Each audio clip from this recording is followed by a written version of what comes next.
pagkatapos po ng service, maiwanan daw po ang lahat ng mga nanay. Sa pakitaas nga po ang lahat ng mga nanay, maiwan lang daw po na muna saglit dahil may announcement po. And then, sa mga nakasali po sa live class, maiwan din po kayo. Next week po, magsimula na po kayo ng lesson ninyo. Okay? Pwede na po natin itabi ang ating mga cellphone, paki-silent or paki-off po kung wala namang hinihintay na importanteng tawag at tayo po ay magsisimula na. Lahat po ng nasa likod, meron po dito bakante ng harapan, bakante upuan sa harapan. Magsisimula na po tayo. God bless po.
Good morning po. Isa pa nga muli sa musika pong good morning po. Ayan, isang linggo na naman ang lipas. At napakabuhay talaga ng Diyos. Kaya patuloy tayong pakasiyahan sa Kanya, patuloy tayong sumunod sa Kanya, patuloy natin tatagpuin ang Kanyang presensya. Dahil sa Kanya, walang imposible.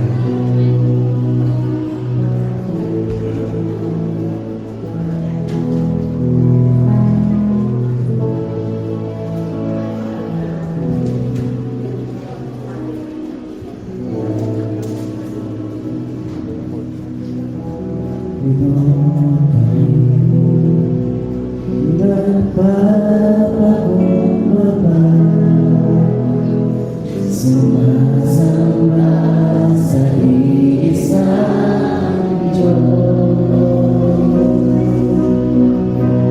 Hinahanap namin kahit ang iyong mukha. Sumasama sa iyong panginoon.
dakila mo, Lord.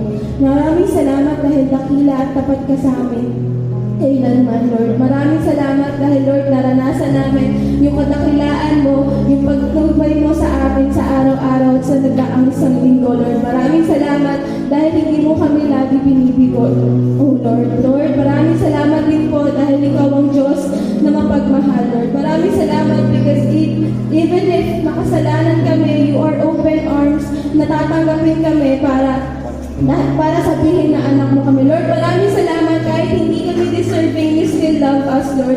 Maraming salamat that even if we're sins, Lord, handa kang patawarin kami sa mga kasalanan namin. Kaya po, Lord, bago po ang lahat, we are giving you our hearts. Nilalapit po namin ang aming mga puso sa inyo, Lord.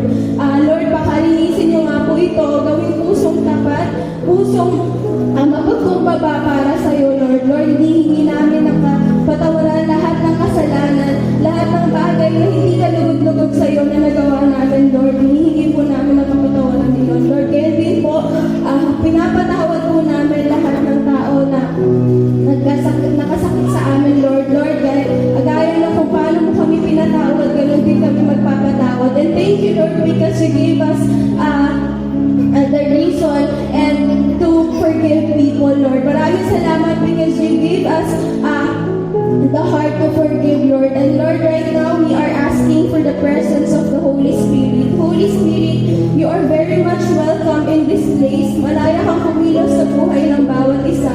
Holy Spirit, malaya kang mag-direct, mag-instruct, at bigay ng revelation sa buhay ng bawat isa. And Lord, I know na kung ano man po yung ituturo sa araw na ito, these people will be able to learn it, Lord. Will be able to acquire it, Lord. And Lord, a-apply nila ito sa aming mga buhay. Lord, maraming salamat because today, pinili ng bawat isa yung araw na to para ibigay sa iyo. Maraming salamat, Lord, dahil alam ko na kaya kami nandito, hindi to aksidente, Lord, because we know that you want to speak to us, that you want us to hear words from you, Lord. And right now, Lord, I'm praying for the pastor po na magtuturo sa araw na ito, Lord. Lakisan niyo nga po yung kanyang mga labi, Lord.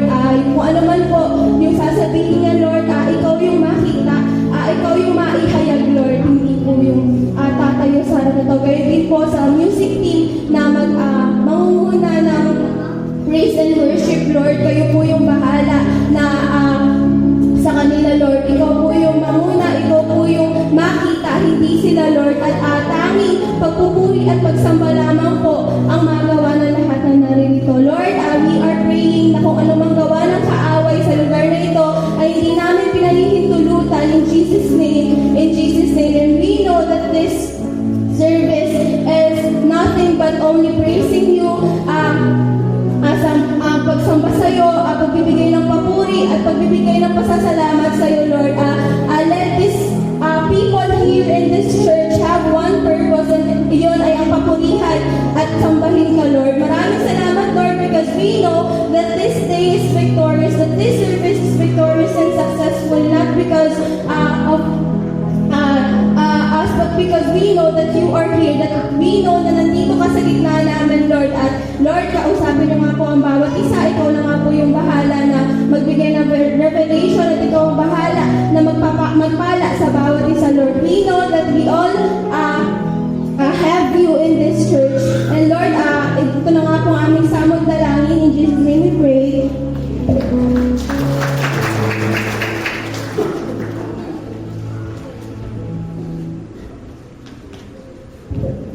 Basahin po natin ang salita ng Diyos sa aklat ng Romans chapter 8 verses 28 to 29. Alam natin sa lahat ng bagay ay gumagawa ang Diyos para sa ikabubuti ng mga nagmamahal sa Kanya. Silang mga tinawag ayon sa Kanyang layunin. Sapagkat sa mulat mula pa'y alam na ng Diyos kung sino ang magiging Kanya, at ang mga ito'y pinili niya upang maging tulad ng Kanyang anak. Sa gayon, ang anak ang naging panganay sa lahat ng maraming magkakapatid. Amen.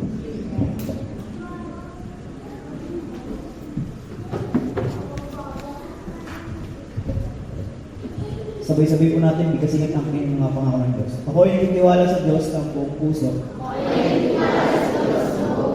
At hindi nananaan sa sariling karunungan. Ang lahat ay aking magagawa dahil sa lakas na kaloob sa aking Kristo. Ang di malirip na kapayapaan ng Diyos ang nag-iingat sa aking puso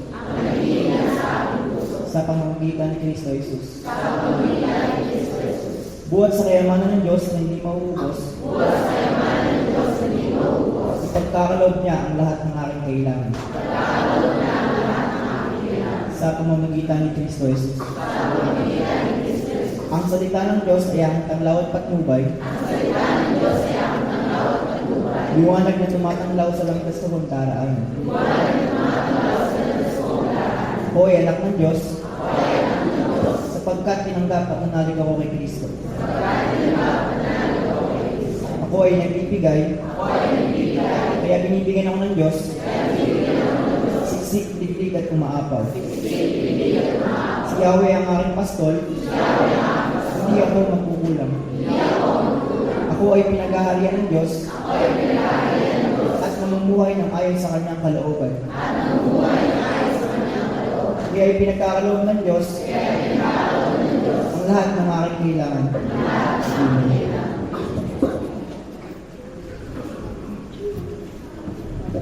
Amen. Isa nga po magandang umaga mula po sa mga anak ng Diyos. Once again, good morning. Ayan. So dahil nga po ang Diyos ang main character natin sa umagang ito, deserve niya na mabigyan ng malakas na palakpak. Amen. Patuloy mo sa palakpakan, aawitan at mapupulihan ng bawat isang narito, Panginoon. Ayan. So, nasa kalagitnaan na po tayo ng May, no? The 5th month of the year. At sabi nga po, hindi madali ang araw-araw natin. Nakakaramdam tayo ng pagod, nakakaramdam tayo ng stress, okay? Pero one thing is for sure, kaya tayo naririto ay dahil ang Diyos ang nagbibigay sa atin ng buhay at ang kalakasan. Amen po ba? Amen. Kaya naman po sa umagang ito, once again, let us give praise. Let us give glory and honor to the name of the Lord. Yes, Lord. Amen. At pupulihin ng bawat isa. Ang pinupulan o ang iyong mga salita.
We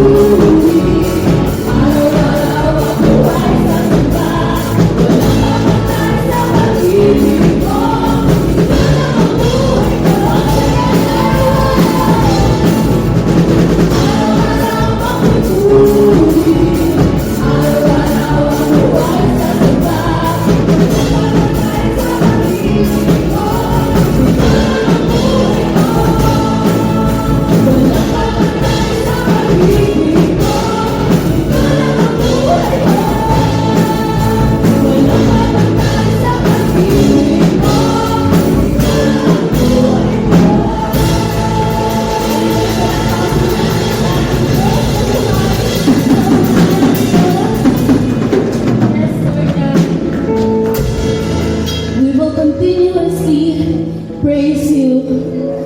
Give you thanks, Lord God, for everything na ginagawa mo sa buhay namin. Maraming salamat sa katapatan, sa pagmamahal, at lalong-lalo sa buhay na tinatanggap namin sa araw-araw. Maraming salamat dahil apart from all, Lord God, wala kami dito. Wala kami. At hindi kami makakapagpuri sa iyo. Kaya naman, Ama, sa umagang ito, tanggapin mo yung papuri na handog ng bawat isa para sa iyo.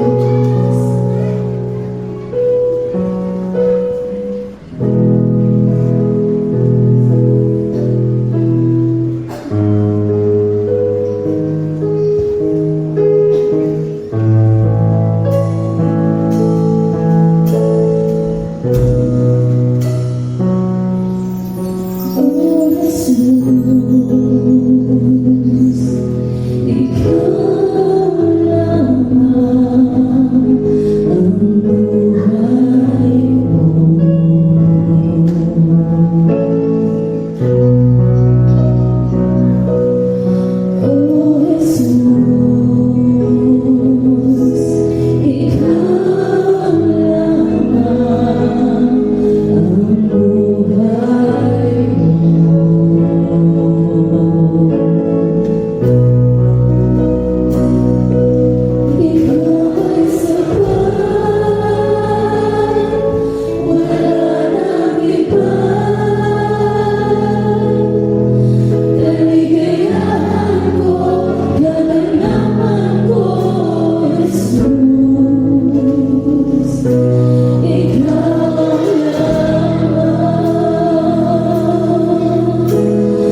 morning po sa ating lahat.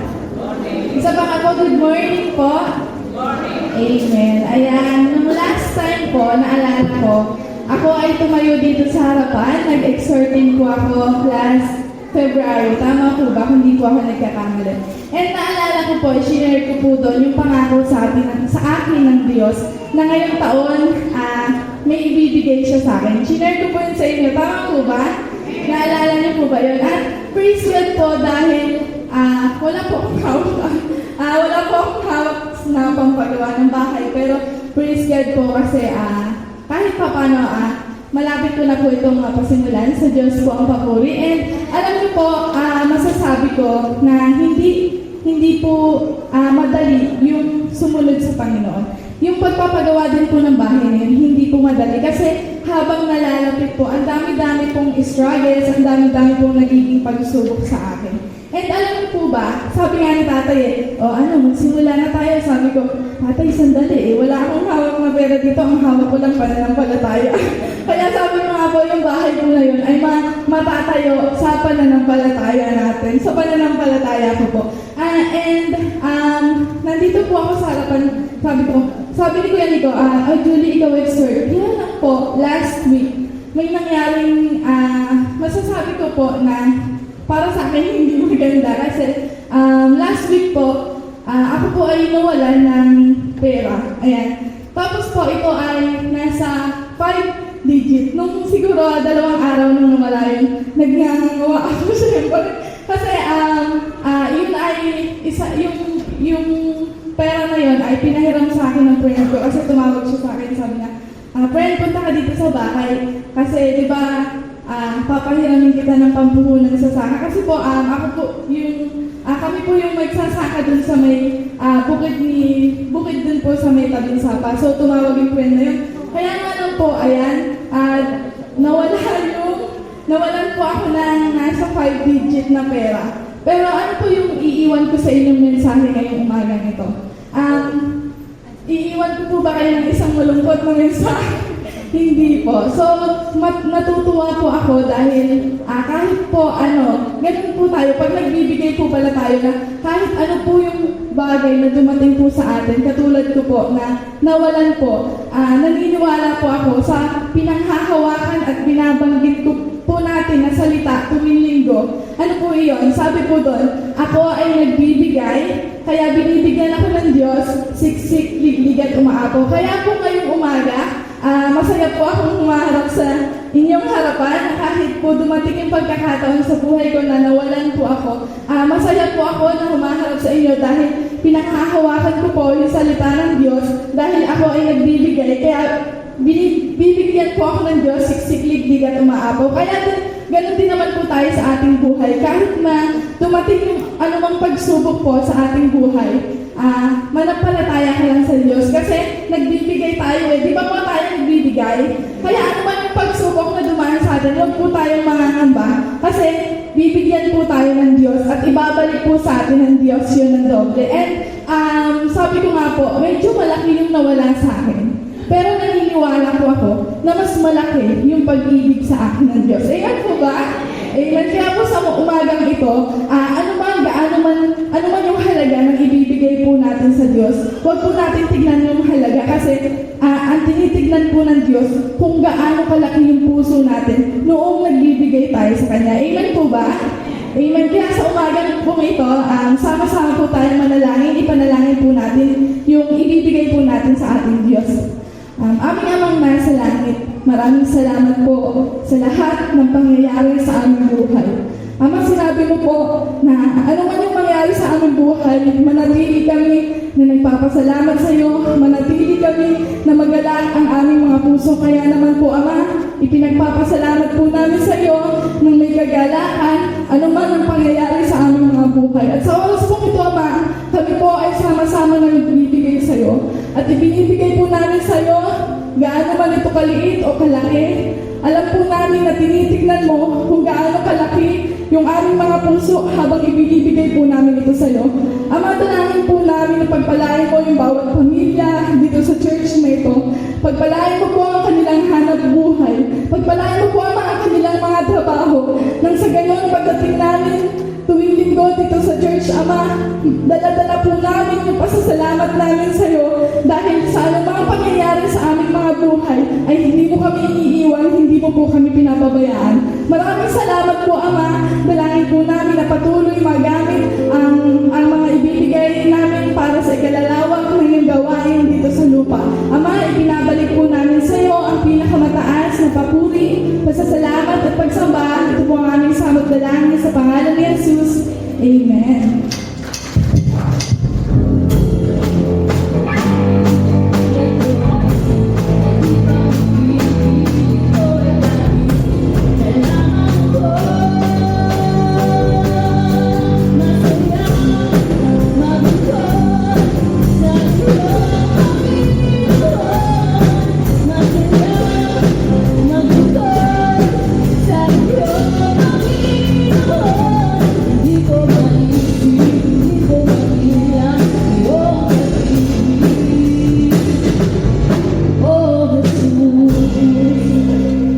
Amen. Salamat. Positive. Okay, so mamaya daw po yung announcement kanina. Ngayon daw yung meeting sandalian lang. Ilang minuto, 5 minutes lang. Ang mga nanay, mga kababaihan, pagkatapos po ng service. Amen. So ngayon pong maayo po ay nandito tayo sa list natin na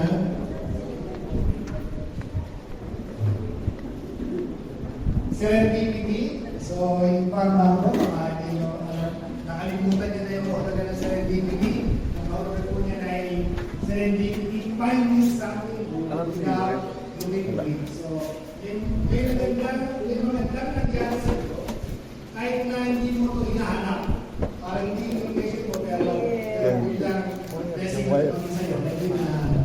Pero meron pa po isang parang mas matinding blessing na ginagawa sa akin ng Lord. Yung bang pangit yung nangyari sa iyo, pero maganda yung resulta o kinalabasan. Ganun po ba yung gano'n? Parang pelikula lang. Parang FPJ. Binigyan ng una. Pero nung huli, panalo ka pa rin. Parang ganun lang. Kaya ang pamagat po ng ating ngayong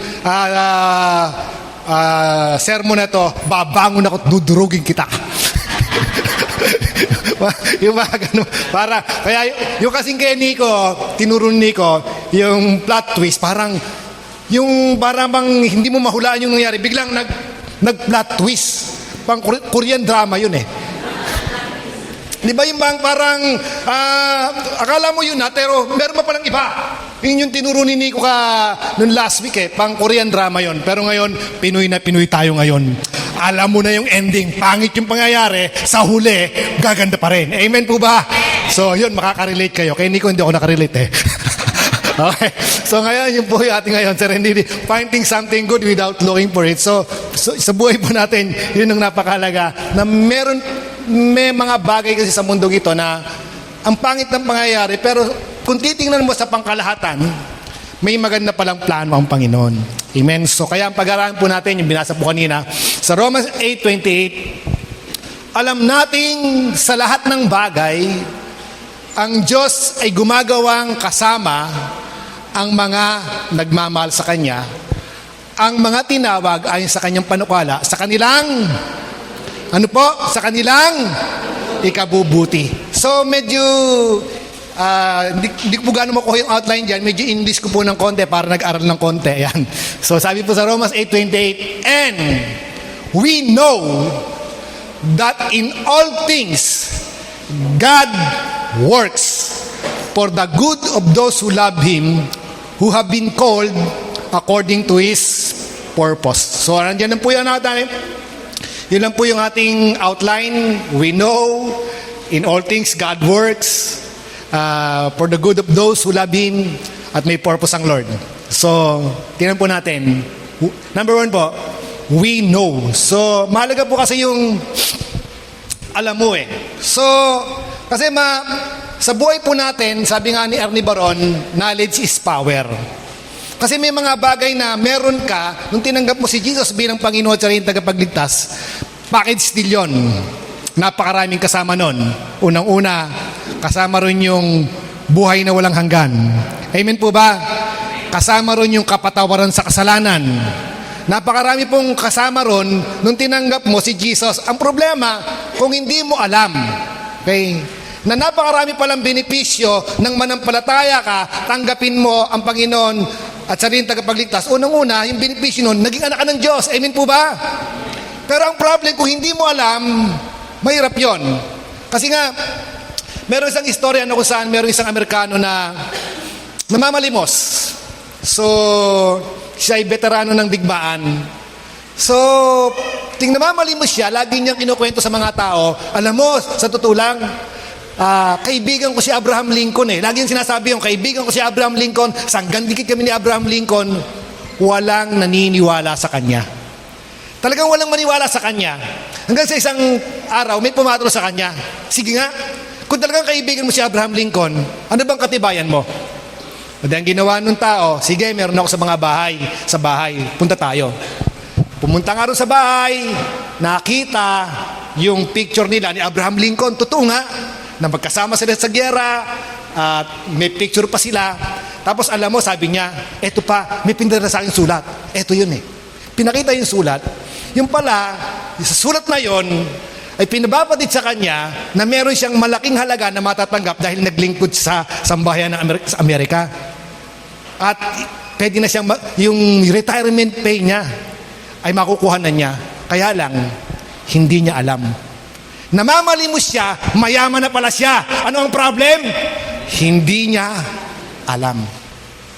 Kaya sometimes ganun yung maraming mga Kristiyano parang talunan pa rin, wala pa rin, kumusta ka? Eto, okay lang.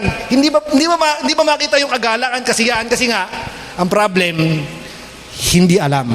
Amen? So ako po ay, sabi nga, what do we know? Meron ako po istorya, ayan po yung susi po yan ng hindi po sa akin kotse yan. So nanghiram na po ako kasi pinapipinturahan ko yung kotse, yung sasakyan po ginagamit ko.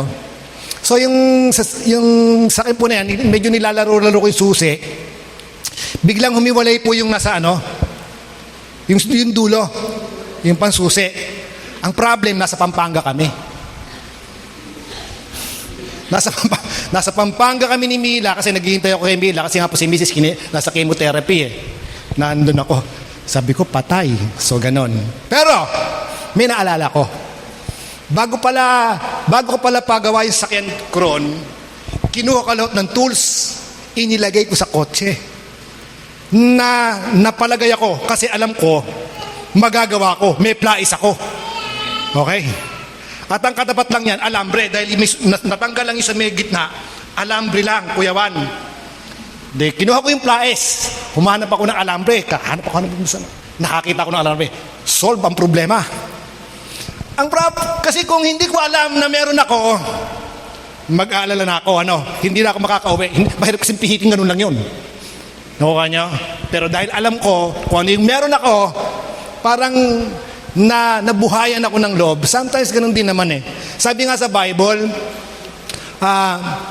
Daniel chapter 11 verse 32, the people that know their gods shall be strong and do exploit.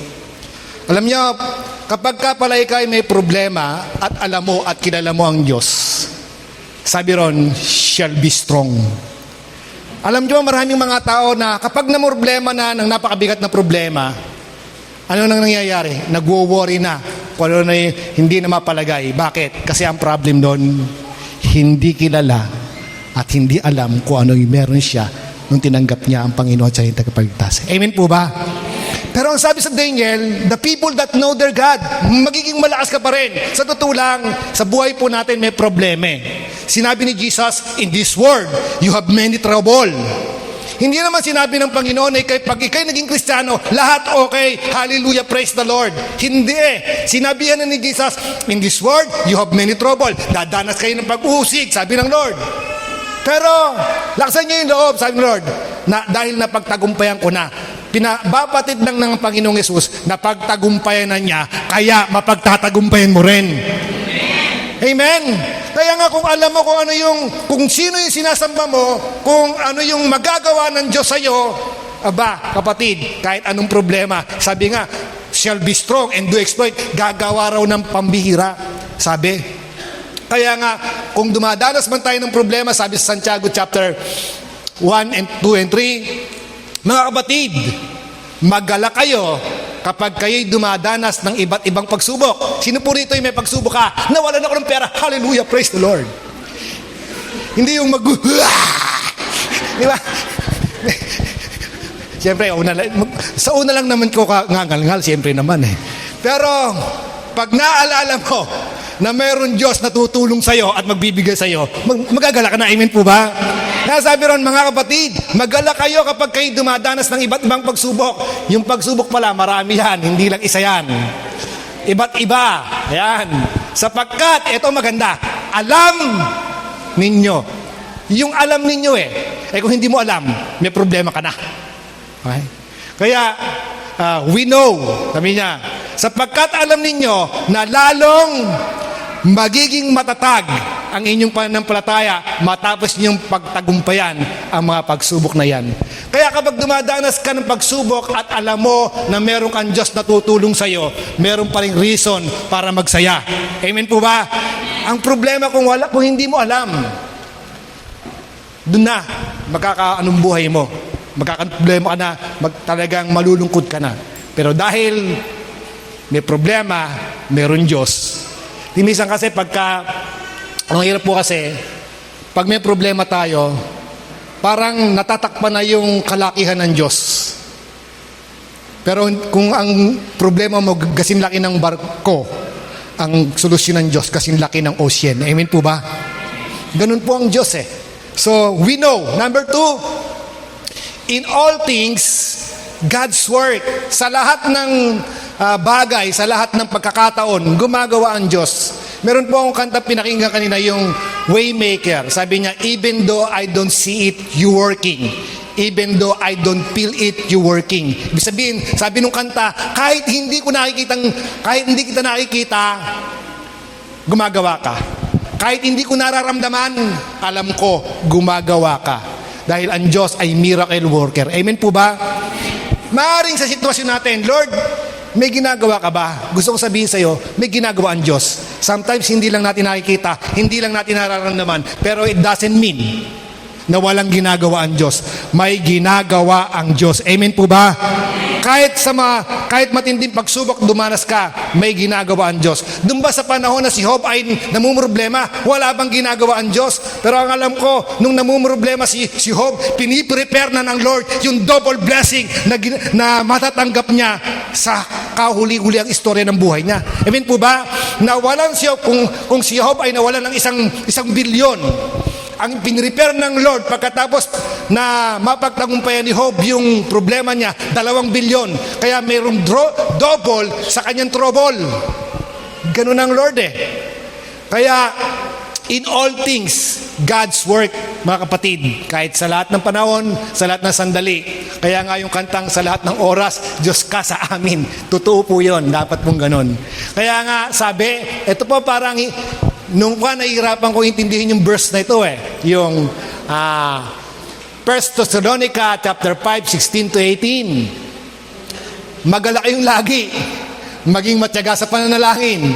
Ipagpasalamat nyo sa pangalan ni Kristo Jesus ang lahat ng pangyayari, sapagkat yaon ang ibig ng Diyos. O pambihira na nagkaroon ka ng problema,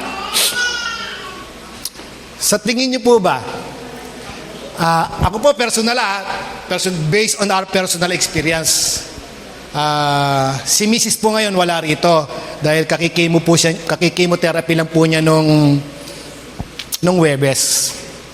So, medyo hindi po talaga kaya pagka mga 2 to 3 days, hirap na hirap siya. So, sabi niya, nalalambot yung tuhod ko, mga ganyan. So, mahirap yung sitwasyon namin. Kasi hindi siya makagawa. Siyempre pagkababae ka at hindi ka nakagawa, medyo naiirita ka. So, ang problema, pagka nandun ako, utos-utusan ako. Kasi hindi makagawa Yung mga anak ko naman, kung matulog yan parang, sabi nga, ipot man ng manok, wala nang aabutan yung mga sa salitang sa termino. yung mga salita ng mga matatanda, mga ganun. So, siyempre, ikaw ang utusan. Sabi ko, pwede ba yung magpasalamat sa Lord yun? Yung mga ganon. Yung bang pangit yung pangyayari sa buhay mo, pwedeng ipagpasalamat. Kapatid, pwede. Maaaring ngayon ay hindi mo pinagpapasalamat yung cancer.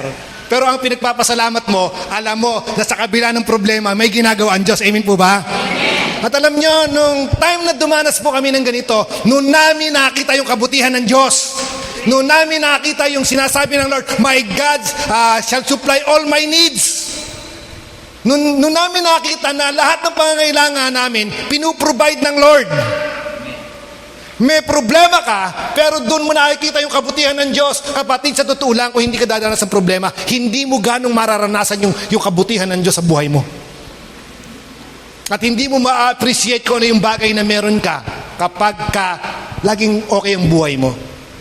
Pero in all things, give thanks dahil may ginagawa ang Diyos. Amen po ba? At dun ka, sa panahon na meron kang problema, nun ka mas napapalapit ang iyong relasyon sa Panginoon. Alam nyo, nung panahon na dumaras kami ng problema, nun kami natuto talagang manalangin ng mas matindi. Hindi ko naman sinasabing hindi ako nanalangin. Pastor ako, pinagpapray ko kayo, biligay kong panalangin. Pero mas nagiging close ang relationship niyo sa Lord kapag dumadanas kayo ng problema. Kaya nga, ipagpasalamat nyo sa pangalan ni Kristo Jesus ang lahat ng pangyayari sapagkat yun ang ibig ng Diyos.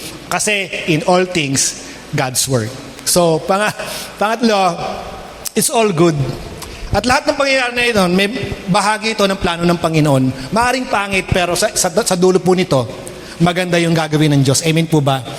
May 3 istorya lang po ako na nakita na pwede natin maging example. Ito pong si Jennifer Garnier and Angela Top. Mga kapitbahay ko po yan sa Amerika. Paradise Street. Okay. Sa Amerika po kasi, binibida rin sa akin ng kapatid ko, lahat doon binabayaran. Ibig sabihin, yung bahay mo kailangan naka-insured. Kotse mo naka-insured. Meron kang health insurance. Kaya pag nagkasakit ka ron, wala kang problema sa ospital kasi may health insurance ka. Pag pag nabangga yung kotse mo, wala kang problema kasi babayaran ng insurance yun. So ganun, maganda kasi insurance sa kanila eh. Tapos yung bahay mo kapag nasira, na-damage o sometimes na merong fortuitous event, yung fortuitous event, act of nature. Nagkaroon ng problema yung bahay mo, nasunog, babayaran ng insurance yun. Itong si Jennifer Garnier and Angela Top ay February 19, 2019, bumaha ngayon sa kanilang lugar. At malaking damage ng kanilang bahay.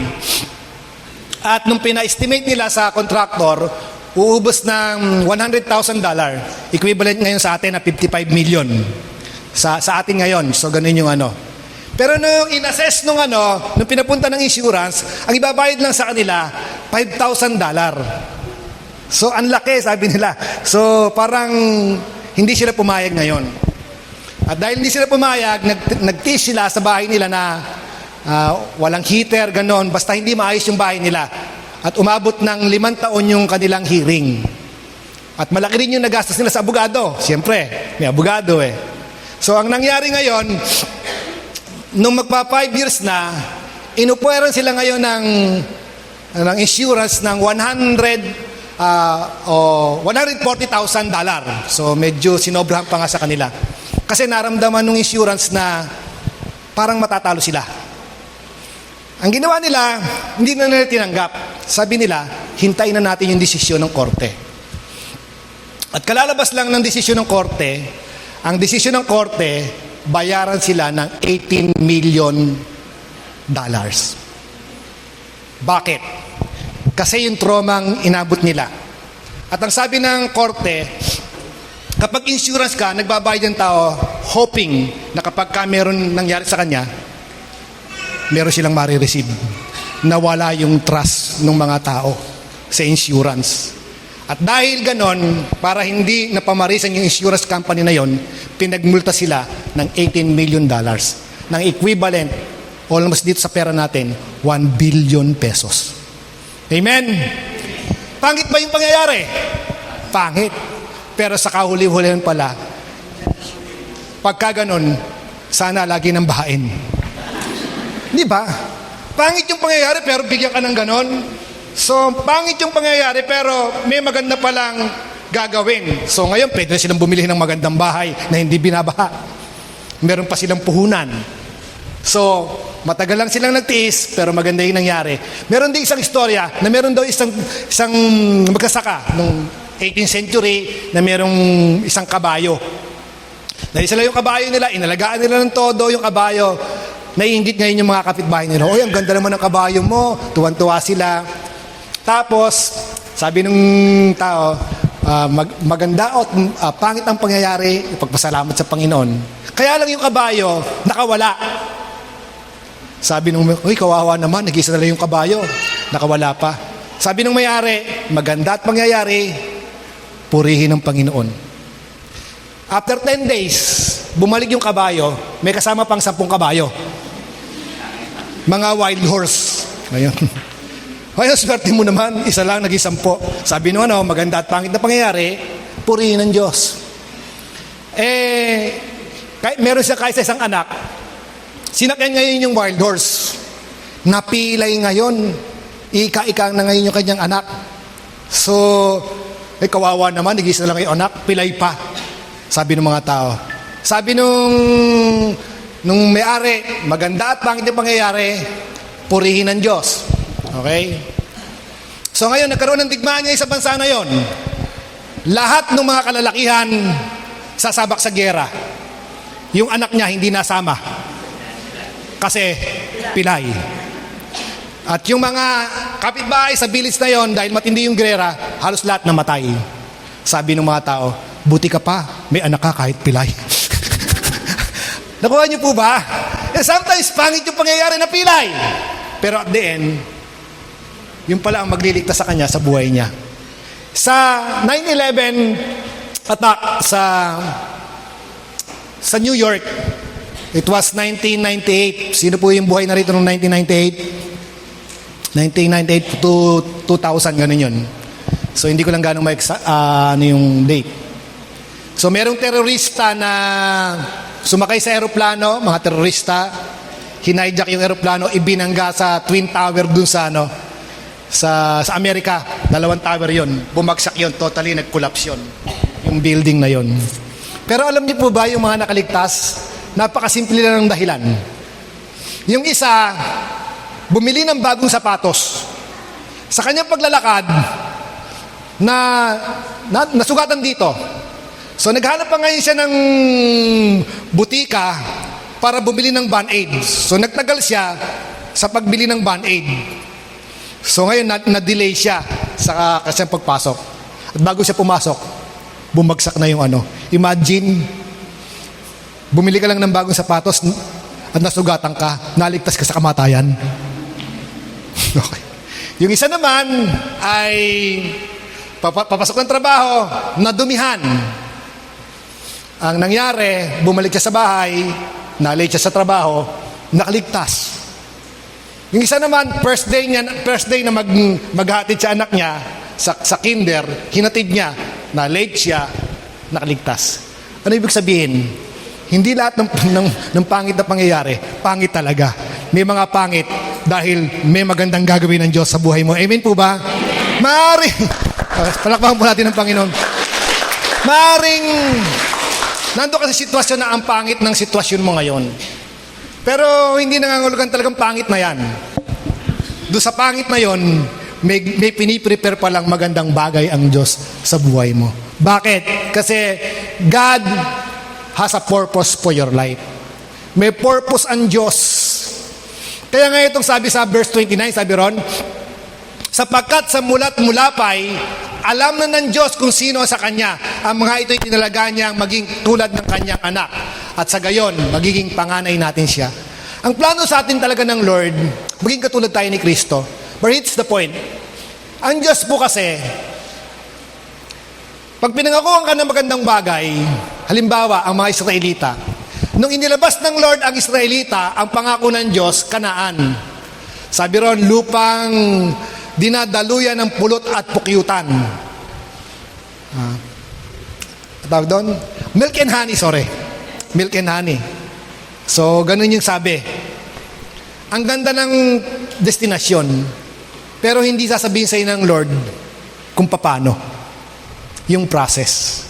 Dadaan pala sila sa dagat na tuyo, hahabulin sila ng mga Egyptian, nandun sila sa disyerto, paikot-ikot, tapos dun sa may Kanaan, merong higante. Madali ba para makuha yung promised land? Hindi. Dadaan ka sa proseso. And sometimes may pangarap ka, may pinangakuhan ka ng Diyos ng ganito, pero maganda yung pangako, pero yung process sometimes mahirap. Amen po ba? Mahirap yung pagdadaanan po natin bago natin maabot yun. Sabi nga po sa Genesis chapter 37, ano na po ito? Huling kwento na. Promise. Si Joseph. Alam natin si Joseph, di po ba? Ang pangako ng Lord kasi na naginip siya, na magiging ruler siya. Pero yung pinagdaanan niya hindi maganda. Pero at the end, maganda pala ang kalalabasan. Ito yung istorya ni Joseph. Mas mahal ni Israel si Jose kaysa ibang mga anak sapagkat matanda na siya nang ito'y isinilang. Ginawa niya ito ng damit na mahaba at may manggas. So si Joseph kasi parang paborito. Nung araw po kasi, nung panahon na yon, hindi po kagaya ngayon na bumili ka lang ng 50 pesos na damit, okay na. Nung time na yon, yung mga damit talagang ginagawa, tinatahi. At kapag marami kang damit, talagang mayaman ka talaga. Si Jacob, ginawa talaga ng balaabal si Jose. So, dahil matanda na nga pinanganak si Jose, sa kanyang asawa na si Raquel. Okay? Dinamdam ito ng kanyang mga kapatid at ayaw nilang pakisamahang mabuti si Jose. May damit ka nga, kaya lang yung 12 kapatid mo, asar sa'yo. Okay? Maganda yung damit mo. Kaya lang, asar sa'yo lahat ng kapatid mo. At ang sabi ron, minsan, ito pa, na naginip siya at lalo silang, ano sabi ron? Namuhi, hindi lang nagalit namuhi Talagang galit na galit. Nang ito'y sabihin niya, napanaginipan ko'y wika ni Jose na tayo nasa bukid at nagbibigis ng trigo. Tumayo raw ang aking binikis at yumukod sa paligid nito ang inyong mga binikis. Sabi ng mga kapatid, ano ang ibig mo ang sabihin? Ay maghahari ka sa amin? Tanong nila. At lalo silang nagalit kay Jose. Maganda po ba magalit sa iyo mga kapatid mo? Hindi. So pero bahagi yun ng plano ng Diyos. Inallowed ng Lord na magalit sa kanya yung kanyang mga kapatid. Bakit? Tinatay na nung isang araw pinagatid siya ng tatay niya. So malayo pa ay natanaw na ng mga ito na kaya silang patayin siya. Sinabi nila, ayan na ang mapanaginipin. Patayin natin at ihulog sa balon at sabihin, sinila ng mabangis na hayop. Tingnan natin kung ano ang mangyayari sa kanya, sa kanyang mga panaginip. Sabi niya, narinig ito ni Ruben at binalak niyang iligtas si Jose. Sabi niya, wag nating patayin, wag natin siyang pagbuhatan ng kamay, ihulog na lamang natin sa balon. Sinabi niya ito sapagkat balak niya ay iligtas ang kapatid. Tapos sabi ron, paglapit ni Jose, hinubdan nila ito at hinulog nga sa isang tuyong balon. Habang sila'y kumakain, may natanaw silang pangkat ng mga Ismailitang mula sa Galaad. Ang kanilang mga kamelyo ay may kargang mga gagawing pabango na dadalhin sa Ehipto. Sinabi ni Judah sa kanyang mga kapatid, wala tayong mapapala kung patay natin ang ating kapatid. Sabi ron, mabuti pa ipagbili na lamang natin siya sa mga Ismailita kaysa saktan. Siya'y kapatid din natin, laman ng ating laman at dugo ng ating dugo. At sila'y nagkasundo. Ito na po. Nang malapit na ang mga mangalakal, inihaw nila si Jose at pinagbili sa halagang 20 pirasong pilak. At si Jose dinalas ng mga Ismailita sa Ehipto. Alam niyo po ba, kung hindi nagalit yung kanyang mga kapatid, hindi mapupunta ng Ehipto si Jose. Nakuha niyo po? Bahagi ng plano ng Diyos, yung magalit sa Kanya, yung Kanyang mga kapatid. Dahil ito ang magdadala sa Kanya sa Ehipto. Hindi naman pupunta si Jose sa Ehipto dahil paborito siya at masarap ang buhay niya. Yung mga kapatid niya nagpapastol samantalang siya nasa bahay. Bit ka pa aalis doon. Nakuha niyo? Pero inallowed ng Lord na mamuhi at magalit sa kanyang mga kapatid hanggang to the point na gustong patayin. Para lang si Jose maibenta at mapunta sa Ehipto. At nung nasa Ehipto na napagbintang ang rapist, nakulong. At kung hindi nakulong si Jose, hindi rin mapupunta sa Paraon.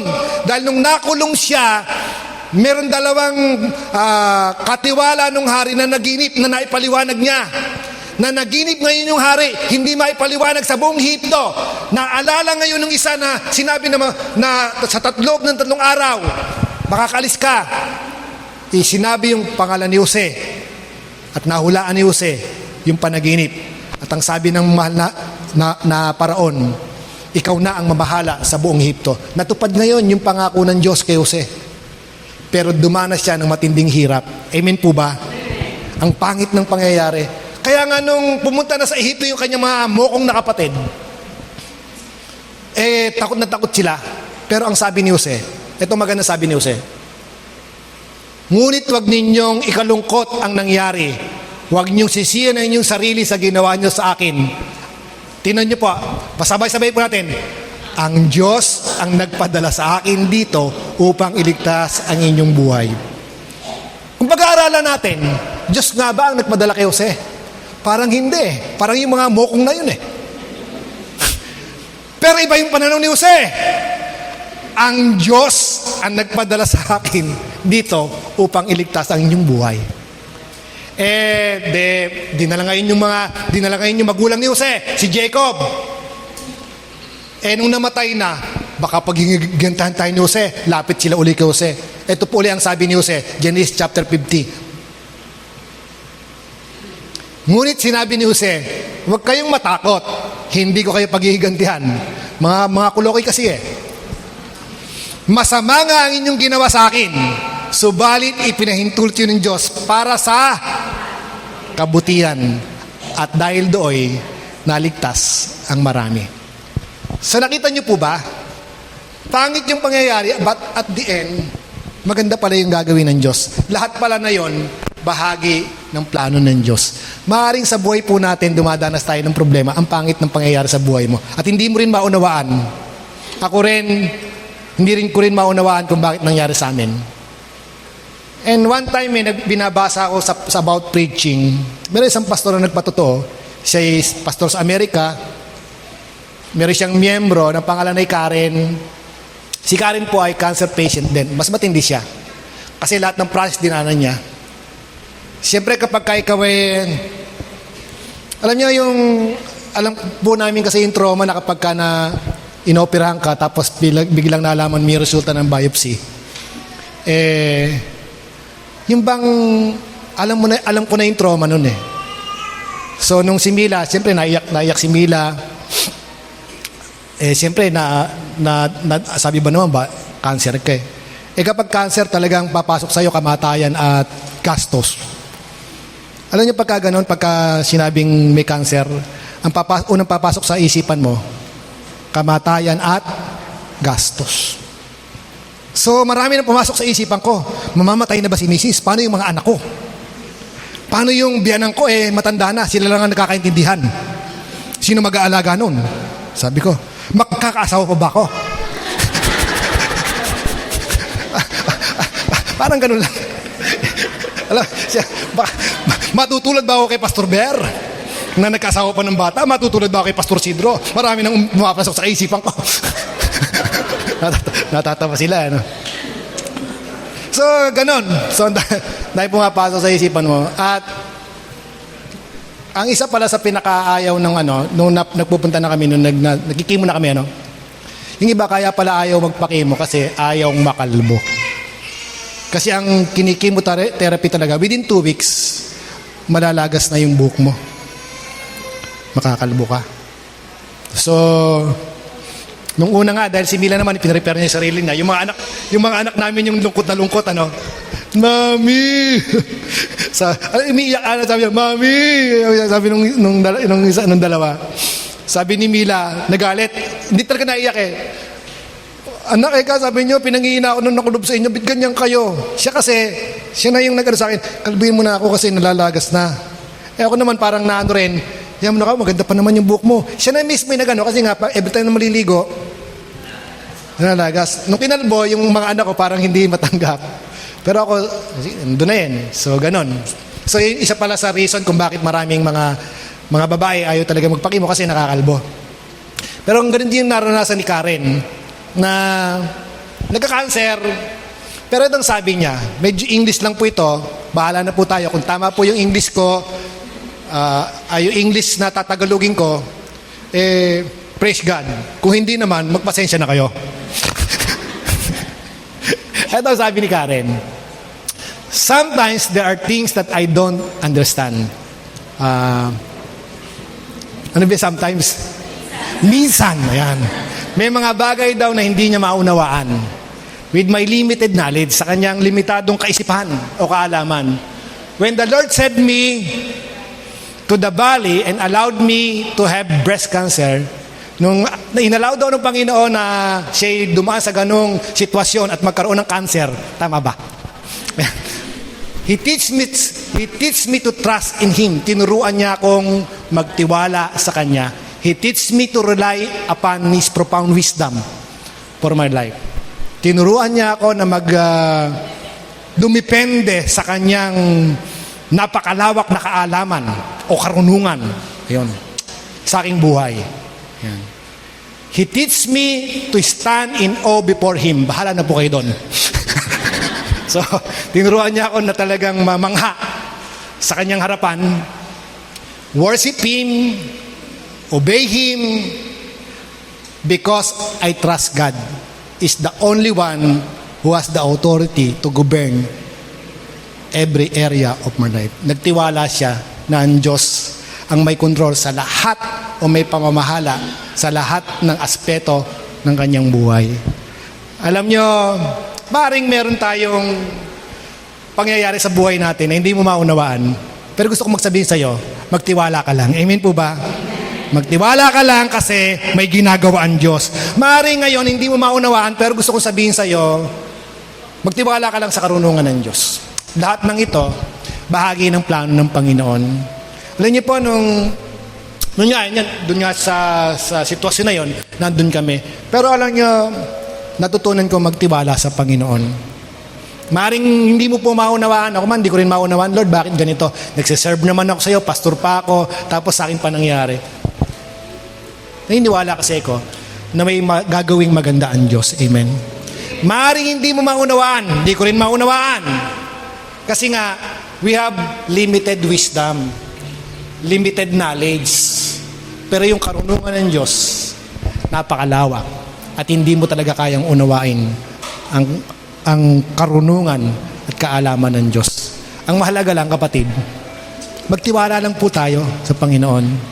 At gusto kong sabihin sa iyo, sabi nga, yung Good Friday po kasi, sa Tagalog po yung Good Friday, sa Tagalog yan, Mabuting Biyernes. Good Friday, Biyernes Santo. Layo ano? Good Friday.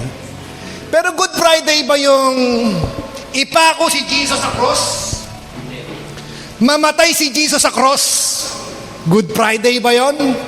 Alimurain, saksakin sa tagliran, hagupitin, tumulo yung dugo.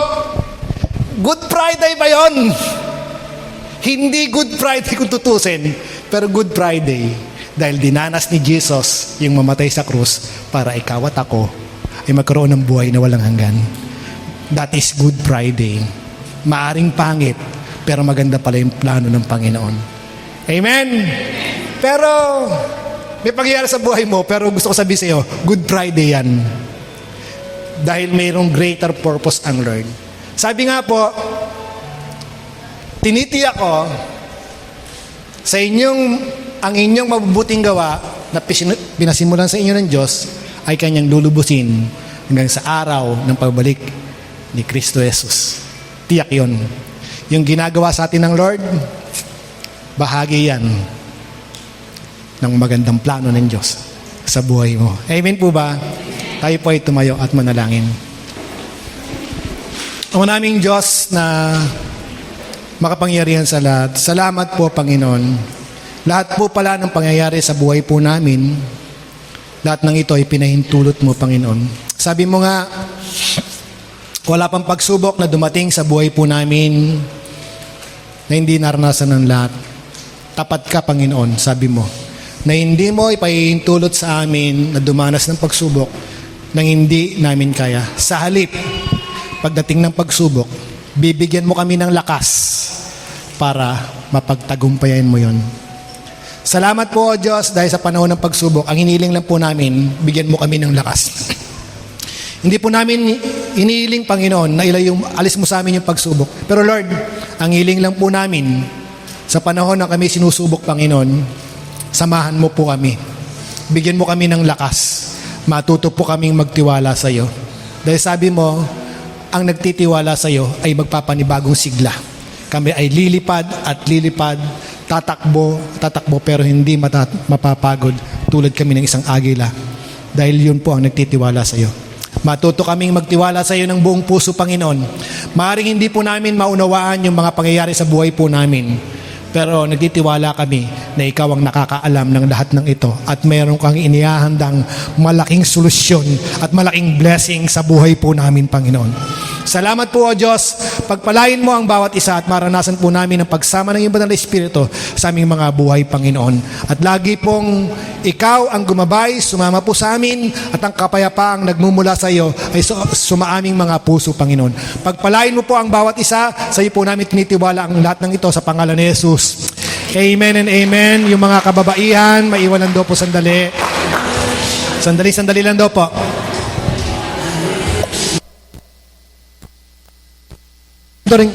Mentoring po tayo. Alas 10.